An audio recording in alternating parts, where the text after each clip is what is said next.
Ya, ahí estamos. La pregunta número uno. Tenemos que Pedro tiene 60 años, es casado y tiene tres hijos, todos mayores. Pedro trabaja desde hace 10 años en una empresa del sector informático, siendo uno de los empleados más reconocidos de su área en el mercado. Estos últimos 3 años eh, han sido muy positivos para la empresa y por consiguiente también para la remuneración de los bonos que Pedro ha recibido. Recientemente, su empresa le ofreció a Pedro externalizar su función. El interés de la empresa es poder mantener el vínculo con Pedro pasado los 65 años, que le da que por normas internas de la empresa no es posible mantener a Pedro en calidad de empleado. La empresa le ha ofrecido a Pedro un contrato outsourcing por 5 años, cuyas condiciones dejan a Pedro en un mucho mejor pie que sus actuales condiciones contractuales, con plena garantía para los próximos 5 años. Desde el punto de vista de Pedro, esta oportunidad le permitirá extender su empleabilidad contratando personal externo por mucho más de 5 años que restan para su jubilación y que él esperaba fuese el final de su carrera profesional. ¿Qué cambios le sugeriría realizar al plan de ahorro de Pedro en consideración a la oferta que recibió de su empresa? En su respuesta, suponga que Pedro, el propietario del lugar donde es propietario de su hogar, no tiene pasivo relevante y cuenta con 800 millones de ahorro en su cuenta de ahorro individual para la pensión, que están en 200 millones en la cuenta obligatoria y líquida y el resto en APB. Bueno, aquí estamos viendo, ya que Pedro estaba cercano a jubilarse, pero ahora recibe esta nueva oferta de trabajo por su parte de su empresa. Estamos viendo un aumento en su capital humano, es decir, las fuentes de ingreso que puede generar Pedro.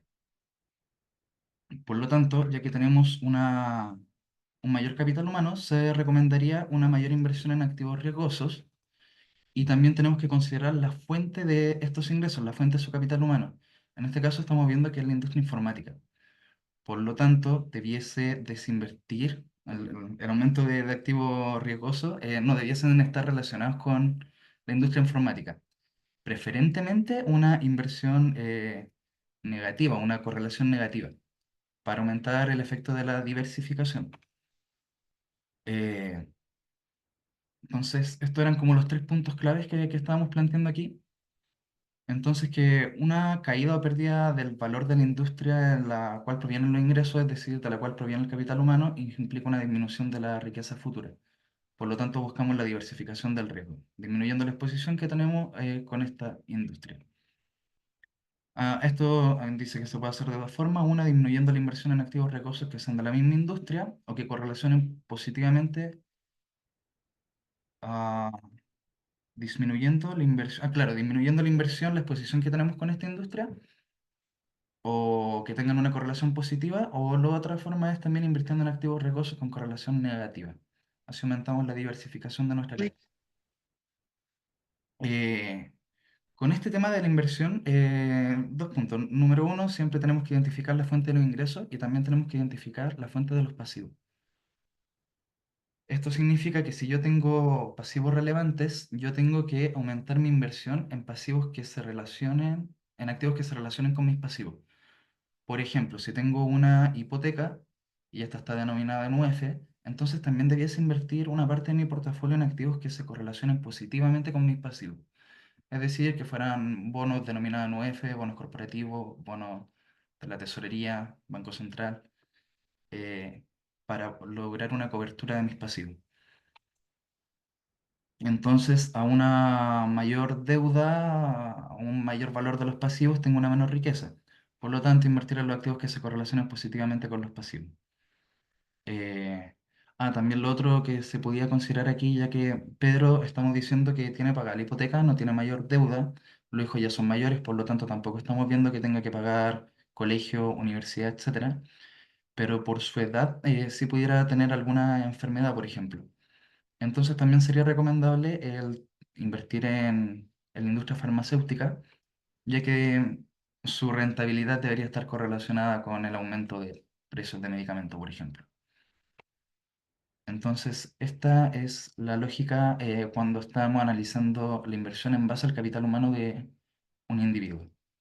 No sé si tienen alguna duda con esto.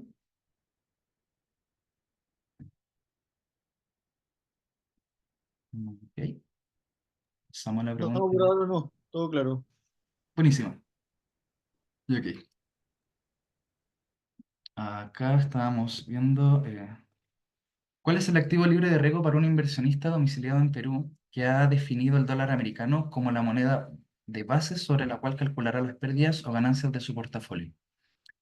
Aquí tenemos que ver que la tasa libre de riesgo que vamos a utilizar como referencia siempre tiene que basarse en la moneda de referencia, independiente de la ubicación geográfica de la persona, sino que nos basamos en la moneda en la cual va a estar denominada el portafolio.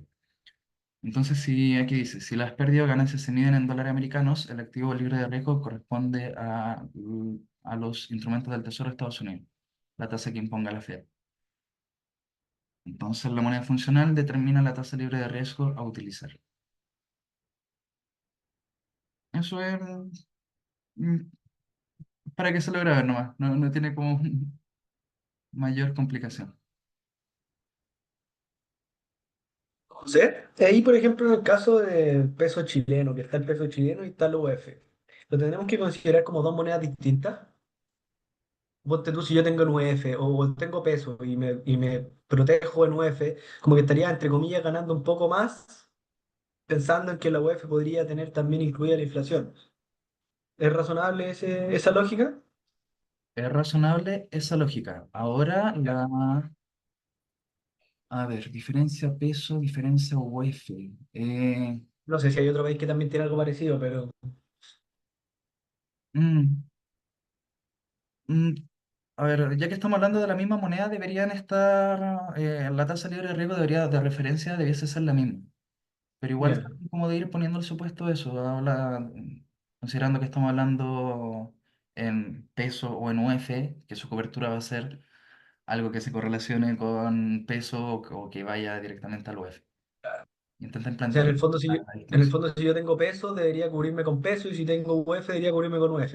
Independiente de que si tengo peso, podría ganar un poco más con la UF, asumiendo que la inflación es positiva, debería igual tomar peso para no incrementar riesgo. Claro, claro, Ya, claro. Sí, plantearlo igual. perfecto. Gracias. De nada. Aquí tenemos otro caso, o sea, pregunta 3. Las acciones ofrecen un retorno esperado del 10% con una depreciación estándar del 20%. El oro, en cambio, ofrece una rentabilidad del 5% con una desviación estándar del 25%. A la luz de la aparente inferioridad del oro frente a las acciones, ¿podría algún inversionista averso al riesgo inclinarse por invertir el 100% de su riqueza en oro? Explique su respuesta usando un gráfico con la desviación estándar en el eje horizontal y el retorno esperado en el eje vertical como apoyo. Esto de que les exijan graficar no creo que lo haga el profe, pero sí lo pueden utilizar como una referencia cuando vayan planteando las preguntas. O sea, cuando vayan aplicando su respuesta. Entonces aquí tenemos que al final de cuentas renta mejor la acción que el oro. Entonces, en el caso de un inversionista averso al riesgo con preferencias de tipo media varianza, la estrategia de invertir 100% en acciones domina la estrategia de hacerlo en oro, toda vez que la inversión en acciones tiene un mayor retorno y a la vez una menor desviación estándar. Esto, la lógica se explica por sí misma. Uno siempre va a buscar el activo que me genere mayor retorno y un menor riesgo, que sería la desviación estándar, como lo solemos medir. Entonces, solamente considerando estos puntos, el óptimo es invertir en acciones, no en oro. Sin embargo, sí tenemos el caso de la diversificación. Entonces, el inversionista sí pudiera como destinar una parte de su cartera al oro cuando existe una correlación negativa entre estos dos activos. Entonces, sí tenemos. Sí, ahí, disculpa, cuando dado que se explicita que tiene que hacerse un gráfico, entonces nosotros pondríamos un gráfico dado que la rentabilidad era hasta el 10%, como del 1 al 15 y la desviación estándar abajo del, no sé, del 5 que empieza hasta el 25 y graficar la curva como va cayendo. Sí, sí. De hecho, mira, más adelante vamos a ver el gráfico. Para que... Ay, sorry, me adelanté. Pero sí, te adelantaste, pero es la misma lógica que se espera. Ya, gracias. Entonces ahí tenemos que cuando existe una, a ver, si por ejemplo, si la correlación entre los dos activos, entre el oro y las acciones, fuera uno, no tengo ningún efecto de diversificación. Por lo tanto, no debería invertir cero de mi portafolio en oro. En cambio, cuando ya existe una correlación negativa, ahí sí estamos viendo el efecto de la diversificación. Entonces aquí tenemos el retorno, como estáis diciendo, el retorno esperado, tenemos en el eje Y y el riesgo en el eje X. Y aquí estamos viendo la frontera del portafolio de media varianza, las diferentes combinaciones que podemos optar. Entonces aquí se... Tómalo. Mariela.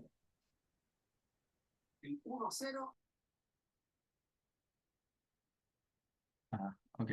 No, parece que se activó nomás su micrófono, sí. Sí, sí, creo que fue un error. Ya, entonces aquí estábamos viendo que el invertir 100% en acciones, estamos viendo un mayor retorno esperado y una menor desviación estándar que si invirtiéramos como todo en oro. Pero si pudiéramos, y aquí estamos viendo la utilidad esperada que va a percibir el inversionista versus el riesgo.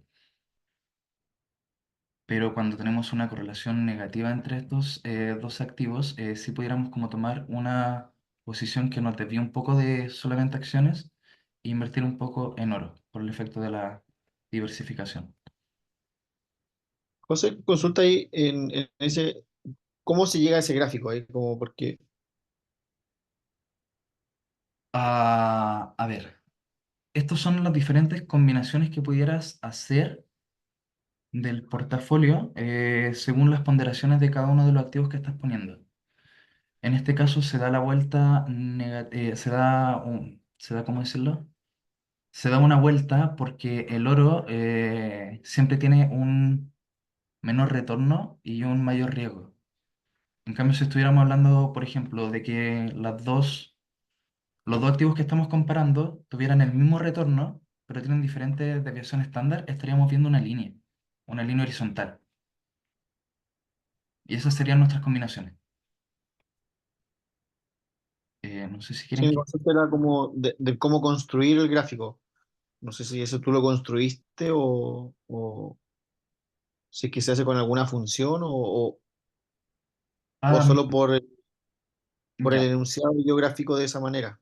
Quería entender un poco de cómo se construyó el gráfico. ya. ¿Cómo se construye el gráfico? Para construirlo sería de que tomaras el activo A, el activo B, eh, y que estos van a... Espérame, déjame plantearme. Eh, vamos a tener... espérame, de retorno. La idea sería verlo como por la función de utilidad, que es la que han visto que es el retorno del, el retorno del activo, el retorno del activo más el retorno del activo riesgoso menos el uno partido en 2 por ¿cómo era? Por la desviación estándar. Sí, por la desviación estándar y multiplicado por el coeficiente de aversión al riesgo. Que eso implica que si el, ¿cómo decirlo? Que si el inversionista es averso al riesgo, a mayor coeficiente A, va a ir disminuyendo su utilidad esperada.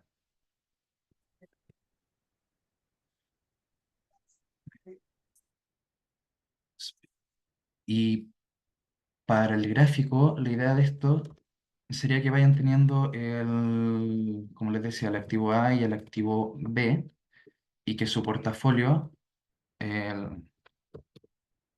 folio, vaya invirtiendo diferentes porcentajes en cada uno de los activos. Por ejemplo, 10 90, asumiendo que no tienen posiciones cortas. 20 80 y así sucesivamente. Entonces van viendo cómo balancean su portafolio y acá van calculando la utilidad esperada de las diferentes combinaciones del portafolio. Ahí en la práctica, Daniel, es lo que hicimos, lo que había que hacer en la pregunta uno de la tarea 2. De que tenías que graficarlo, si en el fondo ese gráfico que hiciste para esa tarea es el mismo que está acá, solo que en algún momento se torna negativo y por eso hace Esa esa curva. vuelta, claro, Sí. ya, perfecto.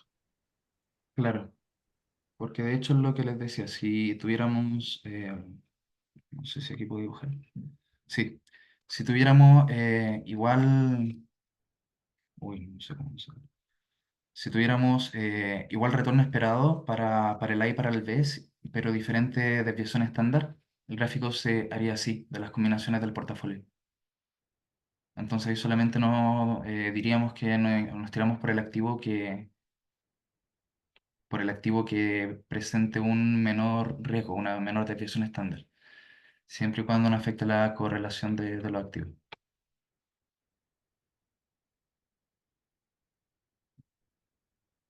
Em, ¿Quedó claro el punto? Yo tengo una duda,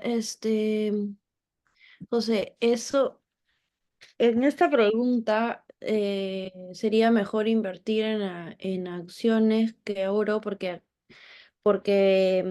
los datos que te da de rendimiento y de desviación estándar son mejor en el caso de la acción, o es porque así está planteado el ejemplo, o es que en general es mejor siempre invertir mejor en acciones que en oro. No, no, no, esto es solamente con los números que nos está dando el ejemplo, Ah, con ok, estos valores. ok, Eh, ok. eh, Ya, gracias. y lo otro es que tienen que ver con que se vayan planteando casos, que vayan haciendo supuestos en su respuesta. Por eso les decía el punto de, ante el supuesto de que estos activos tienen correlación positiva, que por ejemplo aquí lo piden. Aquí la misma pregunta te va guiando por los diferentes casos.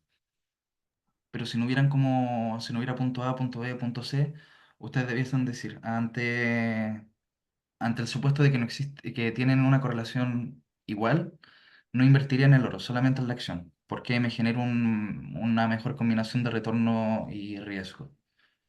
Ahora, si consideramos una correlación negativa de -1, debiese buscar la diversificación invirtiendo una ponderación en cada uno de los activos para aumentar mi diversificación y con esta forma disminuir el riesgo de mi portafolio. José, disculpa, tengo una duda. ¿Es la desviación estándar o es la varianza? Ambas son medidas de riesgo y depende de lo que te Ah, vayan de lo que estés planteando. midiendo. Ya, ok, perfecto. Ya. Claro, pero recuerda que la desviación estándar es la raíz cuadrada de la varianza. Sí, Ahora, como norma en la industria y también como de la parte académica, casi siempre se utiliza la desviación estándar como indicador. como indicador, ya. Claro, Gracias. porque de hecho la varianza tiende a ser un número más pequeño. Entonces, como porcentaje queda muy feo. Ok.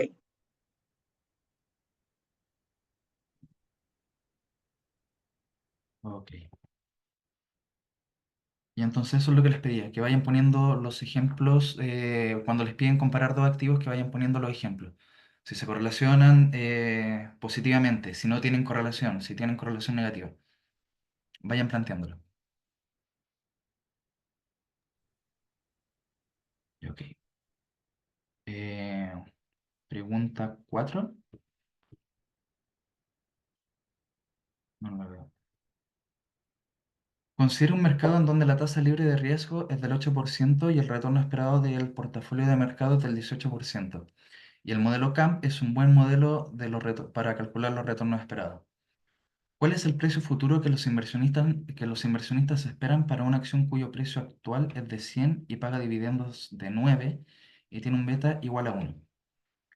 Aquí le estoy dejando la fórmula del modelo CAMP y cuando tengan los ejemplos numéricos les recomiendo que anoten todos los datitos numéricos que vayan teniendo para ir manteniendo un orden de sus cálculos. Entonces aquí, si calculamos el retorno que debiese tener la acción bajo el modelo CAMP, estamos tomando que es la tasa libre de riesgo más el beta por el premio por riesgo, que es la diferencia que existe entre el retorno de mercado menos el retorno libre de riesgo. Entonces ahí tenemos que el valor va a ser un 18%. Según este modelo, ese debiese ser el retorno que nos va a dar nuestra acción. Y estamos diciendo que el modelo funciona a la perfección. Este modelo utiliza muchos supuestos, pero aquí estamos haciendo que funciona bien. Entonces decimos que la acción va a rentar un 18%. Ahora, ¿cómo sacamos el retorno de la acción? Esto tenemos que plantearlo como que el retorno va a ser el precio futuro, el precio en el T más 1, más el dividendo de la acción, menos el precio actual partido en el precio actual.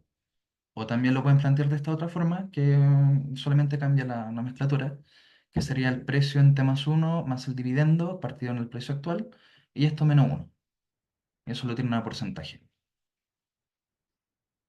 Entonces aquí lo que hice fue despejar en la fórmula, que esta fórmula es como de lo que debiesen manejar, que al final de cuentas es un retorno simple, no debiese tener mayor complicación. Entonces, despejando el valor de P1 en este planteamiento, vamos a tener que va a ser el retorno que nos dio el modelo, al 18%, multiplicado por el precio en el T0, aquí lo escribí mal, menos el precio actual, menos el dividendo. Esto solamente hay que despejar la fórmula. Y eso nos va a dar que el precio 1 de la acción debiese ser 109. Aquí se lo muestro, era el 18% el retorno de mercado, que también como la acción está teniendo un beta igual a 1, nos está diciendo que va a ser igual al retorno de mercado. Recuerden que el beta muestra cuánto se mueve mi retorno en relación al mercado. Si fuera un beta 0,5, el retorno de la acción debiese ser un 9%. Entonces ahí teníamos el 18% por el precio en T0 menos el precio en T igual a 0 menos el dividendo. Oye, espérenme, no lo planteé mal. Ah, acá escribí mal en la fórmula, disculpen. Ahí sí va. Era el 18% que me retorna mi acción por el precio actual más el precio actual menos el dividendo. Y ahí sí tenemos que el precio de la acción va a ser igual a 109. Recuerden darse esta vuelta por el retorno de la acción. Calcular primero el retorno con el modelo y después despejar el precio del retorno simple del precio de la acción. Porque la lógica igual diría si tengo un retorno del 18%, simplemente multiplico el precio actual por el retorno del 18%. Por uno más 18% y voy a tener un precio de 118.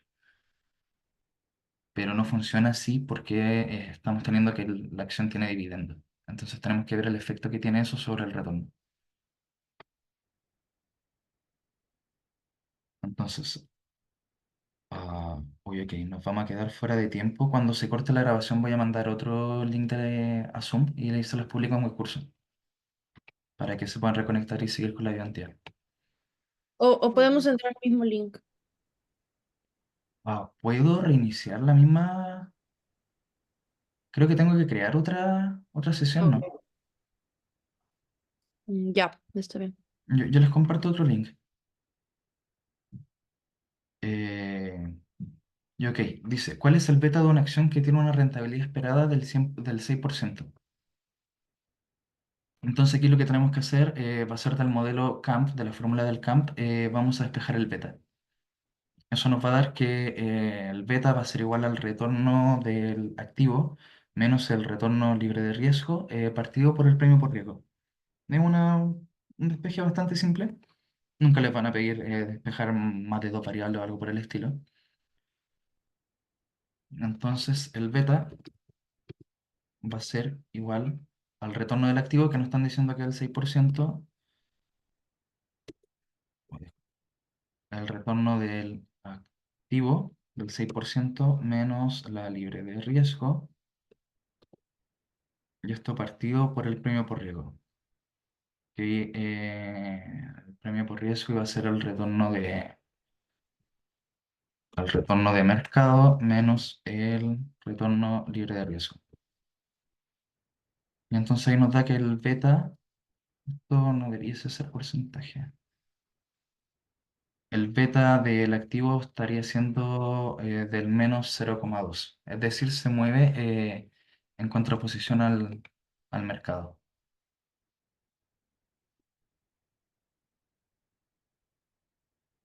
La parte C. Supongo que está evaluando comprar una compañía que genera flujos de caja perpetuos y constantes de $1.000 o 1.000 pesos, pero que no está seguro del riesgo de sus flujos de caja. ¿Cuánto pagaría además por la compañía si estima incorrectamente que el beta de sus flujos de caja es igual al 0,5, cuando en realidad el beta correcto es igual a 1? Entonces aquí nos estamos planteando los dos betas del 0,5 y del 1. Y para el retorno, eh, discúlpenme aquí, beta, valor profesional, el retorno del activo. Calculamos el modelo CAM de nuevo con cada uno de los betas que nos están planteando y mantenemos los valores del retorno libre de mercado y libre de riesgo. Entonces nos da que para el valor en cada uno de los casos va a ser del 13% y del 18%. Y para tener el valor presente de una perpetuidad, básicamente tomamos el valor de los flujos y lo partimos por su retorno. Y eso nos va a dar el valor presente.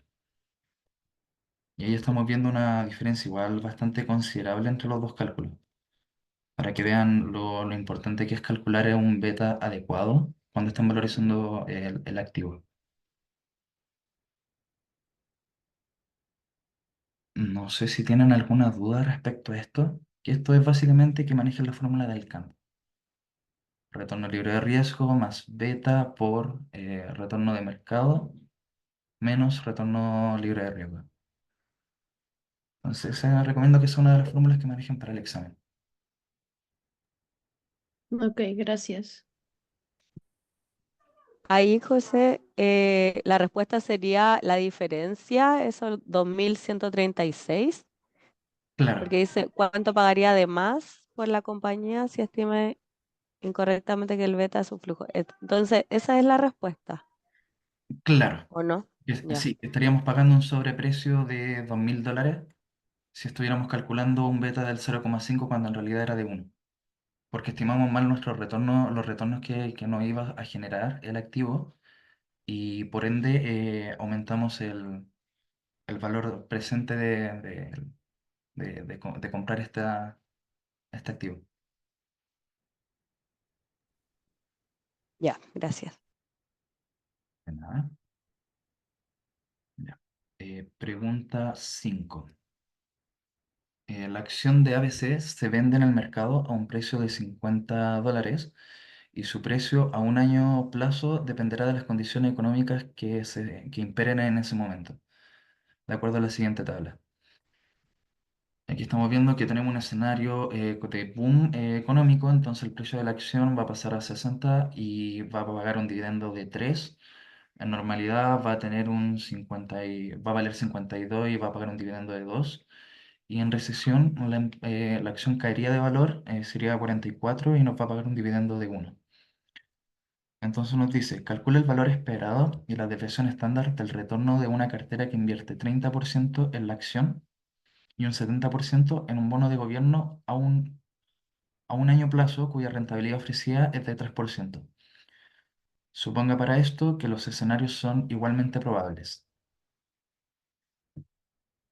Ya, entonces aquí pasé los datos que estábamos teniendo de la tabla y estamos viendo la probabilidad de cada escenario. ya que nos dice que todos son igualmente probables, simplemente va a ser uno partido en 3. Esto, si les preguntaran esta pregunta, la cual es bastante similar a la pregunta que salió el año pasado, pueden moverle la probabilidad, por ejemplo. Entonces, tenemos que ver la rentabilidad que nos va a dar la acción en cada uno de los escenarios. ¿Cómo veíamos la rentabilidad? Haciendo la fórmula del precio de la acción. El precio futuro de la acción sobre el precio actual de la acción. Y tienen que incluir los dividendos. Entonces estamos viendo que en el escenario uno del boom económico, la acción, el retorno de la acción va a ser del precio futuro más los dividendos menos el precio actual partido en el precio actual. Y eso el retorno del 26%, 8% y menos 10%. Ahora para calcular y tienen que calcular el retorno esperado de la acción.